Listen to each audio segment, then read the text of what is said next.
Ouais, vous avez aucune idée de ce que Tada prépare. Croyez-moi, ce sera une vraie définition d'être des gènes. Vraiment, le manque à gagner que j'ai sur Injective, c'est l'un des plus gros de ma vie, je pense. Et ils ont réussi à perdre, alors que c'était juste une montée, le truc. Je pense qu'il y a des clients qui ont gueulé, qui ont eu un petit peu peur, et pour des raisons, je pense, de communication transparente, mais surtout de marketing, Coinbase a publié la preuve qu'il détenait bien toutes les réserves derrière le Coinbase Wrapped Bitcoin.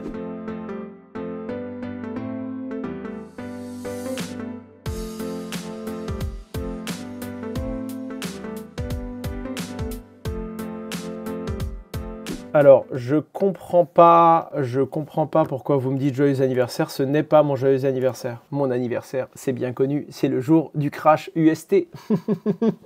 C'est le 10 mai. C'est de la faute de William, sa vidéo. On est des gènes maintenant. Ouais, vous avez aucune idée de ce que Tada prépare. Croyez-moi, ce sera une vraie définition d'être des gènes. Pas juste on va spammer joyeux anniversaire quand c'est pas son anniversaire, tu vas voir. Ouais, mais c'est normal, les gars. C'est normal qu'ils se sont fait bâcher. En fait, à partir du moment où tu as un token et qui perd de la valeur, les gens gueulent, ça fait partie du jeu, c'est le bear market. Et même à l'échelle plus large du marché des cryptos, quand c'est le bear et que tu es youtubeur crypto, tu te fais critiquer, quand c'est le bull et que tu es youtubeur crypto, les gens viennent te voir comme si tu distribuais de l'or et du rêve, tu vois. Ça fait partie du jeu, c'est comme ça. À partir du moment où les mecs sont derrière, où ils bossent et où ils développent le projet, j'ai même envie de vous dire, tant mieux que le prix soit bas, que les mecs puissent vendre, que les mecs puissent sortir. On a des investisseurs qui étaient dans la partie et qui sont juste venus pour du profit, quoi, ça fait partie du jeu. Mais on avait besoin de leur argent pour développer le projet à l'époque, et donc on a dû bosser avec eux, c'est normal.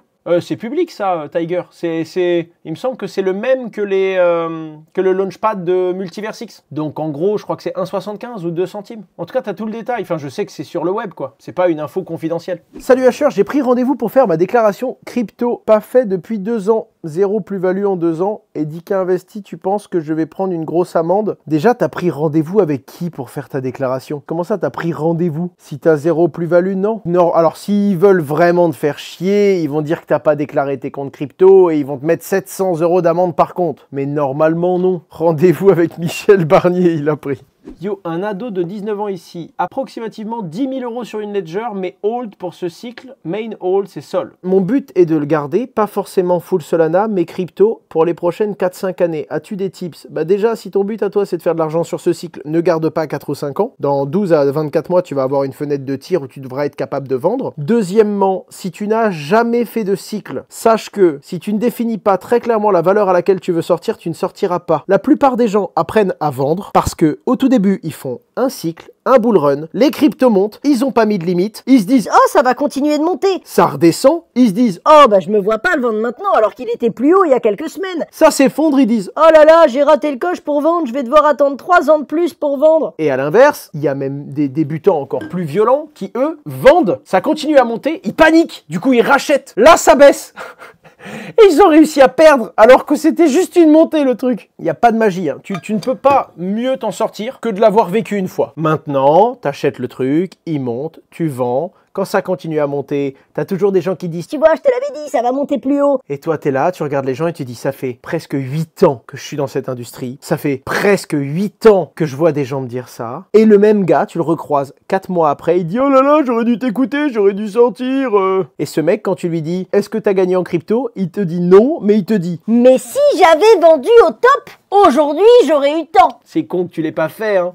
Un avis sur Injective. J'étais private investor. J'ai co-investi dans la fondation du projet. J'ai vendu comme un bleu. J'étais content d'avoir fait x5 ou x6. Et maintenant, je vois le prix du token. Et là, je me dis cette phrase de débutant. Si j'avais vendu au top et que j'avais pas vendu comme un con au début, j'aurais gagné beaucoup. Ça doit se compter. Vraiment, le manque à gagner que j'ai sur Injective, c'est l'un des plus gros de ma vie, je pense. C'est que la alt season concernera beaucoup plus les nouveaux tokens.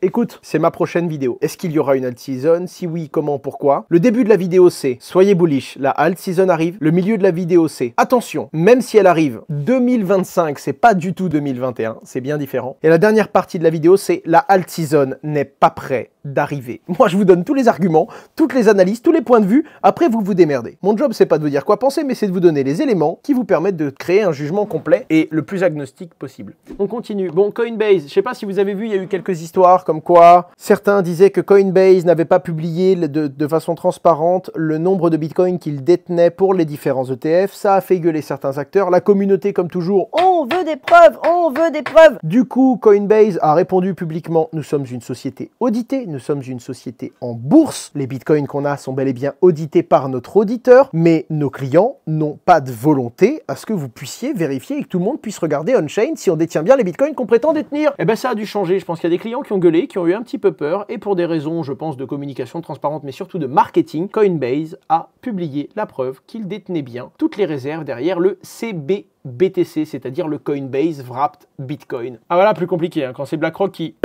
On veut les réserves, ouais, tout de suite. On vous les enverra demain. Non, non, t'as pas compris, tu restes au bureau. On est dimanche soir, j'en ai rien à cirer, Brian. Au bureau, Brian. On veut les réserves là, maintenant, tout de suite. Sinon, on change et on fait de la custodie avec quelqu'un d'autre. Brian Armstrong, est en train de courir au bureau. Non, en tout cas, voilà, j'ai... Alors, regardez bien, vous savez ce que c'est un abruti? Vous voyez cette semaine, là, vous la voyez tous? Allez, devinez. Owen, pris d'un élan et d'une conviction moyen terme sur le cours de Coinbase, décide d'en racheter. Quel jour Owen a racheté du Coinbase? Petit A, le 6 septembre, à 147 $. Petit B, le 20 septembre, à peu près le même cours qu'aujourd'hui, à 171 $. Petit C, le 27 septembre, c'est-à-dire la seule journée où il est monté à 191 au lieu de se casser la gueule. J'en ai racheté beaucoup, putain. J'en ai racheté beaucoup, j'en ai racheté au pic. Comme quoi, n'oubliez pas les amis, un jour ou l'autre, vous êtes toujours le noob dans la salle. Et puis ça faisait un bon 10 jours que je réfléchissais en mode Coinbase, c'est bien. Coinbase, j'y crois. Coinbase, c'est un bon cours. Coinbase, c'est bas. Coinbase, c'est... Bon, évidemment, c'est à l'échelle du mois. Si on dézoome et qu'on a une conviction, j'ai racheté du Coinbase vraiment très bas. J'ai encore sur un compte où j'ai pas mal d'actions, j'ai un coût moyen d'acquisition à 90. J'en ai racheté après et j'ai réussi à faire quelques ventes à plus de 250. J'ai vendu à 255, je crois, un truc comme ça. Là, je recommence à recharger. Et si ça redescend plus bas, je recharge encore. Je vais même vous dire mieux, j'ai acheté des calls. Donc c'est carrément... là, j'y vais... je prends un risque. Je prends un vrai risque financier. Investir comporte des risques de perte partielle ou totale de capital. Ceci n'est pas un conseil d'investissement. Faites vos propres recherches. Mais en tout cas, j'aime bien Coinbase, c'est un titre qui me plaît beaucoup, c'est un titre qui m'inspire beaucoup et j'espère pouvoir vous annoncer très bientôt que c'est mon nouveau big partenaire en France. Mais chaque chose en son temps. Robinhood dément les informations concernant son projet de stablecoin. Je voulais m'excuser les amis parce que j'ai réellement donné de l'ampleur à cette... donné de l'ampleur. J'ai retweeté le message qui disait « Robinhood et Revolut lancent un stablecoin ». En fait, il n'y a pas Robinhood, il n'y a que Revolut. À ce stade, nous n'avons pas de plan immédiat de lancer un stablecoin. Ah ouais, d'accord. Les mecs qui disent c'est pas vrai, mais en fait c'est pas vrai tout de suite, immédiatement. Le mec qui dit quand même à ce stade, nous n'avons pas de plan immédiat. En fait, c'est la semaine prochaine. Bref, il dément. Les rumeurs sont toujours intéressantes. Les rumeurs, t'as dit 2 fois à ce stade, pas immédiatement. Aujourd'hui, alors que le soleil est encore au-dessus de ma tête, mais qui n'est pas demain, ce projet, qui peut être vrai sur le moyen, sur le long terme, mais pas sur le très court terme, est faux. Oh, je peux te dire que quand t'es gros et que t'es capable de capter de la liquidité, c'est très intéressant d'avoir un stablecoin aujourd'hui. Mais plus les taux d'intérêt directeurs baissent, moins ce sera le cas. Nous n'avons pas vraiment de temps à y consacrer. Tu t'appelles Robinhood, mec. On n'a pas le temps d'imaginer faire un stablecoin, quoi. 1100 personnes. Nvidia qui se fait taper dessus par le régulateur comme quoi ils ont trop minoré dans leur déclaration officielle les réels revenus qu'ils ont générés avant the merge, c'est-à-dire avant que l'Ether passe en proof of stake. À l'époque, c'était en mining, proof of work, par GPU, l'époque de Just Mining d'ailleurs, et ils ont minoré apparemment le fait d'avoir généré autant de revenus. Les autorités Department of Justice et Security and Exchange Commission soutiennent que les dirigeants d'NVIDIA étaient bien conscients de l'influence des crypto-monnaies sur leur vente, mais ont choisi de minimiser dans les déclarations publiques. Donc en gros, ils auraient caché le fait que leur vente explosait grâce au minage. À finir par détruire, affaiblir l'écosystème crypto ici. Non, je pense pas. Je pense que toutes les sociétés américaines et internationales vont racheter les boîtes européennes, que les grosses boîtes qui ont beaucoup de croissance vont rester à l'international, et comme en France on sera méga régulé, on aura toujours des entités, mais des entités qui n'auront pas réussi à se développer et à se financer elles-mêmes et donc qui appartiendront partiellement ou totalement par des sociétés américaines. La régulation européenne va probablement protéger le consommateur, mais elle va surtout enrichir à mort de très très gros acteurs qui sont aux US. Est-ce que tu as vu le meeting de Trump? Non, par contre, ce que j'ai vu, c'est ça. Elon Musk, il a communiqué en mode vive Trump et il a dit « Make America based again ». Vous avez vu le pic? Bon, alors évidemment, ça s'est pété la gueule. Et évidemment, Pépé m'a fait acheter ici, donc je suis toujours perdant. Mais il savait qu'un jour, il y croyait fort. Et du coup, il s'est passé ça cette nuit. C'est rigolo. C'est quand même très rigolo. Perdu de la thune, mais c'est rigolo.